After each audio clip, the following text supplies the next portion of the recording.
think that one of the worst things a parent can do is to leverage their child as a pit to throw their garbage so they can feel better in the moment. That you will totally disregard this little person so that you can feel good about your decisions in the moment.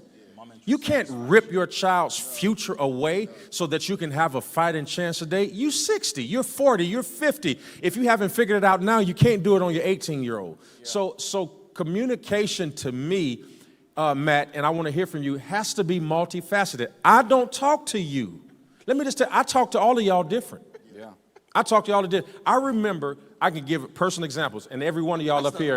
Pastor, you know why I'm laughing? Why, man? Because you are in my head, and you have to say what you have to say.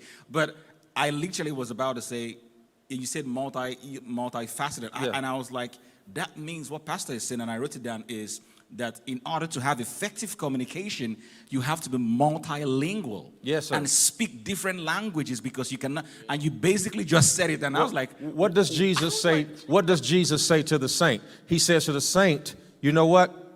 Come unto me, all ye are heavy laden, and I will give you rest. He says, take my yoke upon you. It'll be, my burdens are light. So he says to those of us who, God so loved the world that he gave his only begotten son, I have come that you may have life and have it more abundantly. That's for those of us who know him. But the scripture also lets us know that prior to being saved, you cannot pray for things. You must first pray the prayer of salvation. He even has different communication styles based on where we are with him. You can't be asking for grace until you ask for salvation. And once you ask for salvation, then you can ask for grace. He doesn't talk to, I don't even talk to all of you all the same.